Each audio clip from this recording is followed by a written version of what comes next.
哎，Kim 姐，我最近都会听到耳边有这种哦，等一下就这样，我是不是有幻听啊？其实不是你一个人这样，有很多人呢都有这个耳鸣的困扰，只是有苦难言，懂吗？是，因为你看我老是听到别人听不见的声音啊，真的是很难形容，是不是我的耳朵出现了问题？对啊，到底什么是耳鸣呢？是身体的一个警讯，还是听觉受损了呢？所以今天我们就要来揭开它的真面目。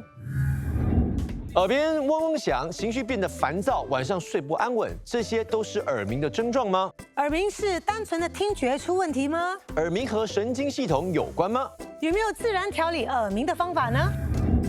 全都在这一期的医疗大小事一起长知识。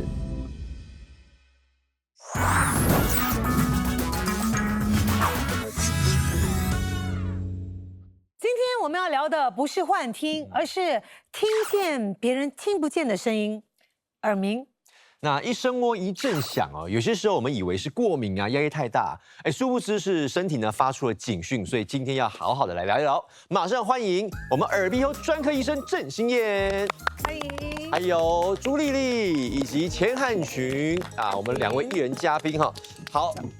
因为据我了解呢，汉群本身好像就有耳鸣的问题，对不对？一直困扰着你哈。对，现在跟你讲话呢，我的耳鸣是蛮严重的。哦，你是听到什么样的声音？就嗡嗡咯，好像那个这样的 cricket 啊，晚上睡觉那个 cricket 啊。哦，这样。对，我是2010就开始有这个问题了。OK， 所以治疗了很多年。有没有改善？没有啊，没有，反而有时更严重。我是偶尔1、2个月会有1、2次这样，突然之间就会差不多应该是有2到3分钟这样子，然后就停了，那就停了。像这样短暂性的呢，它自然就消失，这种时不时会发生呢，算是正常的。这个是短暂性的那个听力下降，我们称作 threshold shift， 就是你的听力呢，它的敏感度会被下降一点，所以这也是我们的一些反射。来保护我们的内耳。那到底什么是耳鸣呢？耳鸣呢，其实就是指在外界没有声音的情况下，你的耳朵呢，你感觉到或者你在头里边听到有声音。它的那个种类呢很多种，有时候就好像之前所说的，像蟋蟀的声音啊，那这样的声音，或者是有些是比较低音的，像潮水，像呜呜呜这样的声音，各种各样都有，所以基本上是别人听不到的。那好，现在马上进入我们的迷思环节。好，第一道问题，耳鸣一定是耳朵本身的病变引起的，真的还是假？我们都是说假，对，耳鸣好像不是病它好像是一个症状。病变是有形的，耳鸣没有，耳鸣是突然之间来的，所以我觉得假。我觉得就是我身体里面某个部分出现了一点小问题，而造成这个耳鸣。所以正确答案呢，其实就是假的。不过你们的原因并不是答案。其实耳鸣它有很多种类，其实我们主要分类是分为主观性的耳鸣，还有客观性的耳鸣。所以主观性就是你自己本身听得到，不过我们周围探测不出来。OK， 这个呢主要就是那个听力下降的一个症状，然后它的问题可能就是听力系统有问题，所以可能出现在外耳啊、中耳啊、内耳、听神经啊，或者你的那个脑的那个听觉的那个皮层，这些都有可能是它的根本原因。不过呢，有另外一种就是叫做客观性的耳鸣，所以我们用特殊的仪器，比如说听筒啊这些，我们也听得到那个耳鸣。所以这一类呢，就是我们所谓的搏动性的耳鸣。就是好像有 pulse 一样，所以根据我们的脉搏，所以比如说好像你的那个血管硬化啦、高血压啊这些或者你骨头周围呢它有不正常的血管或者有血管瘤这一些呢，都可能听到，所以你是基本上是听到自己的血液在流动。所以这个呢，所以它的病变并不出现在耳朵里边。第二题啊，听音乐太大声会导致耳鸣，真还是假？我曾经真的是有听很大声音乐，那种重摇滚啊，听完之后我还有听到声音那种，所以我觉得应该是真啦。以我的经验来说，我觉得可能年轻的时候太多震动了，听歌啦、disco 啦、开音乐大声啊，对，所以现在就出现这个问题。是。所以你觉得是真的还是假？真的还是假的 ？OK， 好，哇，我们今天3个很一致了，答案是真的。过2关因为这个接触到噪音，就是任何非常大声的声音呢，如果是短暂性的，或者是那个声量不是非常大，可能会导致你耳朵的听觉系统的敏感度会暂时下降一点，所以1-2天后可能就恢复。那为什么敏感度下降反而有声音？是什么原因啊？任何听力下降都可能导致耳鸣哦所以这个是听力系统本身产生的一些信息，传到你的脑的一些信息，或者是脑本身补充这个没有听到那个声音，所以使到你这个耳鸣这一稍微是有一种幻觉这样的事情。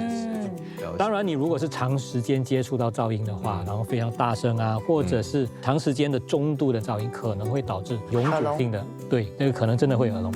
好，再接下来哈，耳屎哈，如果堵塞会造成永久性的耳鸣。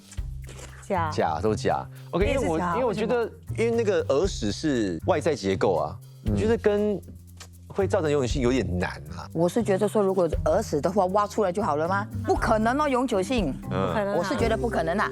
答案是假。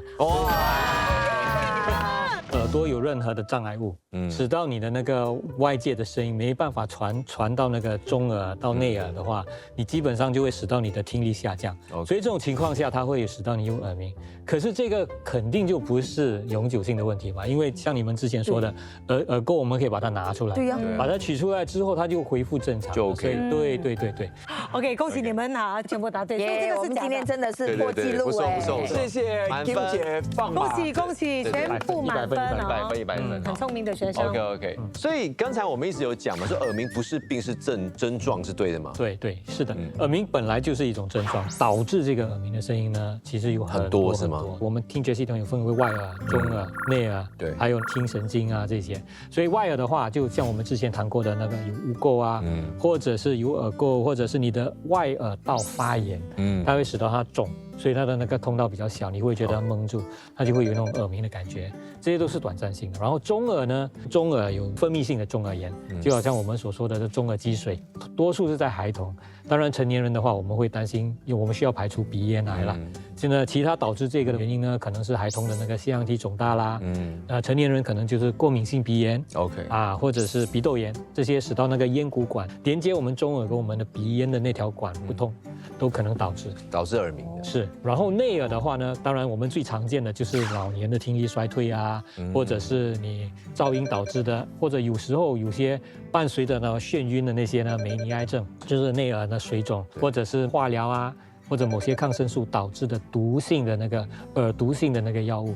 如果找不出原因，我们需要排除，比如说听神经或者是平衡神经真肿瘤，或者是听神经炎，这些都可能。其实像汉群，你有找出原因了吗？这么多年。还是到目前还不知道。我有就是可能我的生活方式，就喜欢看足球嘛，凌晨的足球嘛，所以当天没有睡好的话，过2天呢，哇，真的感觉到很严重。我本身有学那个 meditation，就冥想，对，有时反而会好了一点。那像丽丽姐本身是因为工作环境的问题，那你有没有看过医生啊？没有，从来没有哈。我是觉得说是因为我们在这种环境下长大，所以我觉得偶尔会这样，是正常的。问一下医生吧，什么情况下就要就医？如果你突然间发现你的那个听力下降，伴随着那个耳鸣啊，如果有眩晕啊，或者是血压飙高啊，或者是你就没办法平衡跌倒这些呢，这些我们就必须马上检查，因为我们担心的是中风啊，有可能也是梅尼埃症啊，这些我们就需要确诊。有时候呢是比如说听神经炎的话，你在短期之内你治疗的话，还有机会挽回他的那个听力。过了一段时间呢，你治愈的机会就降低了。那像汉群这种已经那么多年还找不出原因的话，你有什么建议？我们需要看他到底那个听力测验是如何。因为我们从听力测验就知道你到底你的听力下降是哪一类的。当然，并不是说所有的病人都有听力下降，某些呢在听力检查是正常的，就是他有耳鸣，但是他听力正常，是有这些可能。我们以前就认为这个可能是跟心理这些有关系，当然这是有一个成分是这样。不过现在最近的那个研究的那些文献呢，他们就发表的说，听力算作是正常的情况下，其实他的听力系统啊，可能他的那个神经线啊，或者是那个脑的皮层，的确是有一些轻微的病变。其实汉群有做过听力测验吗？你的听力有啊，有去正常的范围吗？我的耳鸣这里比较严重，这次对，就是听力比较差。可是你的听力会不会在左边稍微有点下降？跟你右边相比，左边会下降，右边比较好。对，所以这个就是它的根本原因。那刚才有提到听力测验哦，它是怎么测啊？蛮好奇。就是那个普通的听力测验，你就听，他就给你戴耳罩啊，然后你听那个声音，然后你听到你就按，你没有听到你就不会按。所以这个我们就测不同的频率，还有不同的那个声量，看你到底到多低的声量你有办法听得到。所以如果要治疗耳鸣的话，有哪一些方法呢？2个比较大的方法，一个呢就是用眼壁的治疗方法，就是你用另外一个外来的声音把它的声音盖住，所以你就用扩音机啦，是收音机或者你的手机，你就听一些，比如说那个各种各样的不同声音，可能是海浪啊、蟋蟀啊这些自然的声音，只要它声量大过那个耳鸣的声音，你就听到它外来的声音。这是眼壁式的治疗。有一种叫白噪音哦，白噪音也有帮助吗？有不同种类的，有白噪音啊，也有那个褐色噪音啊，然后什么粉红色噪音啊，这些都可以。另外一个方法叫做耳鸣再训练。我们整个听力系统呢，在脑的那一部分，我们会在潜意识把周围不重要的声音都过滤掉。所以在比如说你到巴沙，你有办法听得到人家说话，虽然说周围很吵很吵，你还是有办法理解人家是跟你说话呢，是因为他把他的噪音都压下来，把它当做背景的声音。通常我是建议我的病人他开一点收音机啊，或者那个白噪音，对，非常非常那个细小的声音，就跟那个耳鸣同样的那个声量，然后你又把你注意力集中在外来的声音，过一段时间你就会发现你根本就没有注意到那个耳鸣的声音。所以这个是一种那个再训练，就是训练你的脑，你潜意识的把这些声音过滤掉。其他的呢，我们可以给一些辅助的那个药物啊，比如说好像那种银杏叶提炼的那些药物，促进了内耳血液循环，然后呢，维生素 B 啊这些让它神经线的健康比较好一点。不过这些也只是辅助，没有办法，比如说好像吃一颗药它就完全消失，这根本就不可能。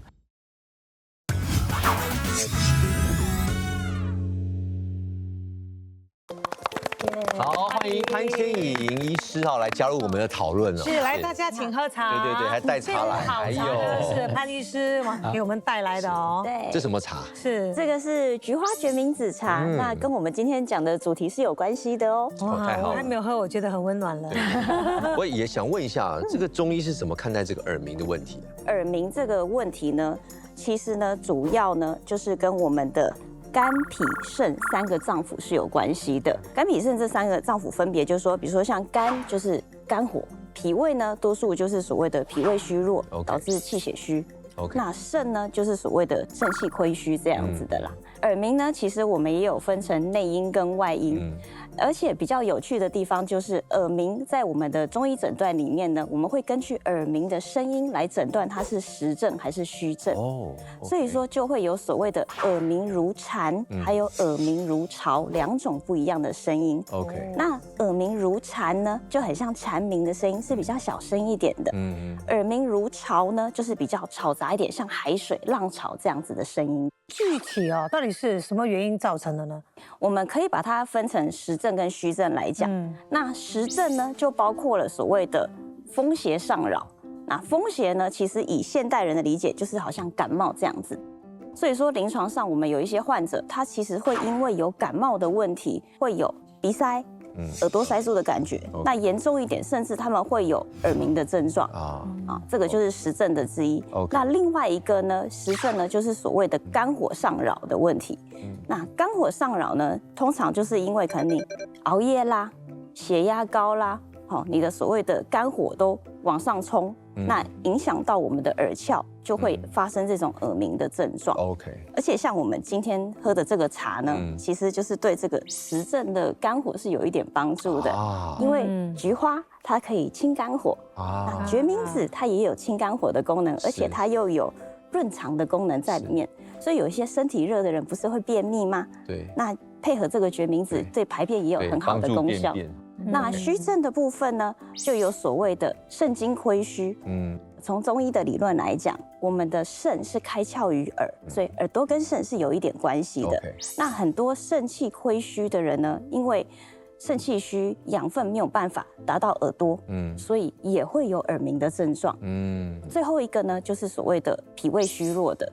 脾胃虚弱呢，其实就是因为它运化的功能比较差，气血呢生化功能不好的情况下，营养也上不到头面部，所以这一类的人就会比较多有那种可能面色比较差，容易疲倦，那耳鸣、头晕这些的症状。是，所以其实这个我们西医跟中医在临床经验上面呢，有一些相同的结论。比如说你说的这个实证呢，比如说好像那些病人他们听到那个耳鸣如潮，其实那个潮水的声音呢，嗡嗡，根本就是血压的声音，所以那个血液流动的声音。所以你有高血压啦、血管硬化啊这些我们那种搏动性的那个客观性的耳鸣，就是你们中医所谓的那个耳鸣如潮。对，所以其实我们的那个最终的那个观点的结论呢是蛮一致的。对，所以蛮有趣的一点。对，很有趣呀。那我想问一下，钟医师，要怎么样治耳鸣？主要是有2种啦。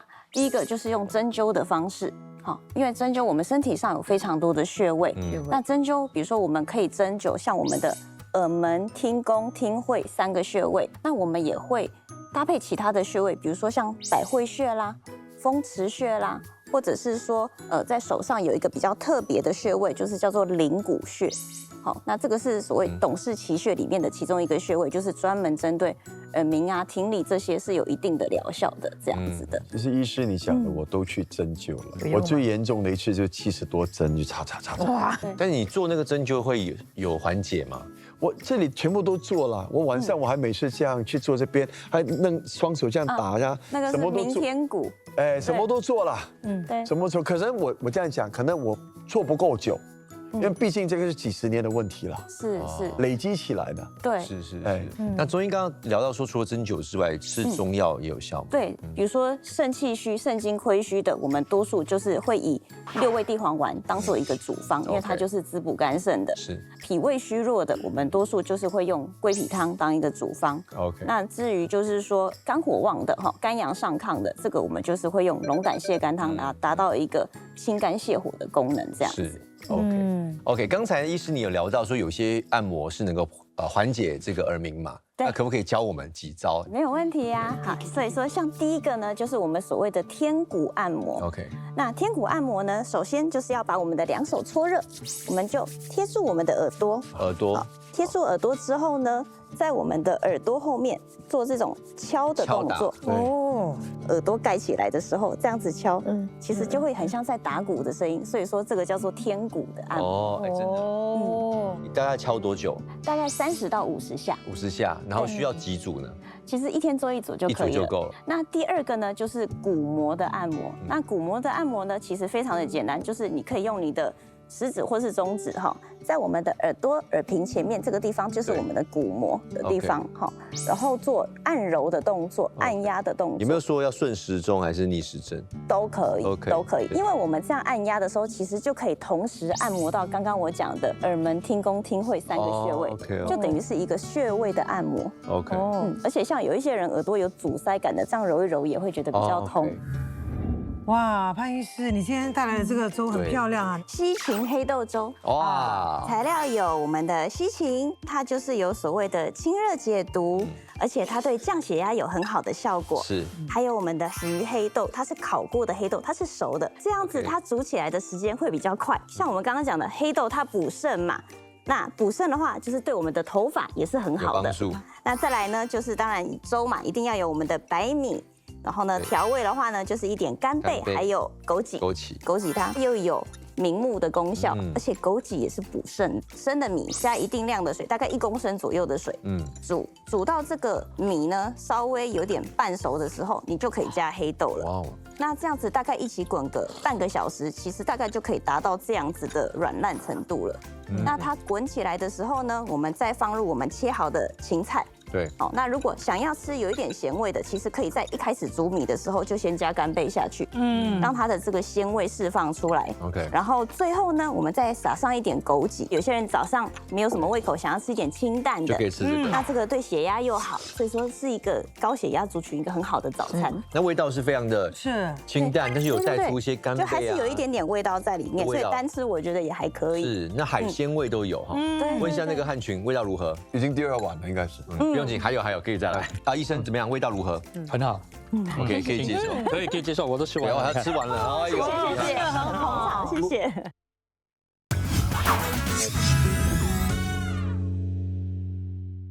请问郑医生啊，耳鸣是可以预防的吗？是，耳鸣呢本身没办法预防，不过我们主要还是要预防导致那个听力下降的那些原因。如果有什么其他的问题的话呢，就应该及早就医。就比如说你听力下降啊，或者耳鸣，就突发性的，你就应该去看你的家庭医生，或者来看我们耳鼻喉专科。 OK，那有什么建议吗？这个主要就是避开噪音嘛，而且你如果是好像听音乐不要太大声，然后时间呢尽量有办法就缩短。有些人喜欢好像听着音乐啊、睡觉的这些，你要预防，那个要小心一点。惯呢，我有这个习惯。我也是这个，我也是有这个习惯。即使是中度的那个噪音，你如果长时间的听，它也会造成那个耳蜗的损伤，就是破坏你的听力器官，所以会使到你的听力下降，你会有损失你的听力。所以这一方面呢，我们需要注意。所以通常我们就建议，比如说你很喜欢就听着音乐睡觉的话呢，你就放一个那个好像 timer 这样，你就让它自动过了1个小时之后就停止。医生啊，如果听到那些刺耳的声音啊，是。会不会影响到耳鸣呢？更严重还是？是有可能，因为你只要觉得它刺耳的话，表示它已经在造成那个听力的损害。其实我们耳朵它有一些好像缓震的功能，因为它有些那个小小的肌肉就拉着我们的听小骨啊，还有耳膜，它缓震呢，基本上就是让听力的那个冲力呢削减，它就不会那么容易伤到内耳。当然，你觉得它刺耳的时候，表示那个声量已经太大了，所以开始刺激到那个内耳。伤害到内耳。然后呢，有些耳机不是有那种消除杂音的功能吗？对，那个好，那个 noise cancellation， 它会降低你的音量。OK，但是大前提就是你也不要说开很大声啊。基本上你听音乐的时候就不要舒服就好，舒服就好。对，只要它刺耳就不行了。刚刚有提到说要做这个听力检测，有建议说多久做一次吗？通常你如果不觉得你的听力有问题的话呢，通常是不用。不过你如果上了年纪，你的家人跟你沟通有些困难啊，可能需要大声啊，或者你看电视的时候，你突然间要调高你的声量，每个人都觉得很吵的话，那个可能代表你开始有听力下降，不过你还没有察觉到，所以就应该去做一个测验。如果你完全没有症状的话，其实是没有必要。是，那今天聊这么多，真的要照顾好自己的耳朵，从现在开始啊，不要太常戴耳机啊，然后听这个耳机的音量也不要开太大声，也不要听太久啊。对啊，我们一定要好好的保护我们的听觉，这样我们才可以继续享受世界美好的声音哦。再一次谢谢郑医生，谢谢医生，谢谢丽姐，谢谢。好，医疗大小事，一起长知识，下次见，拜拜。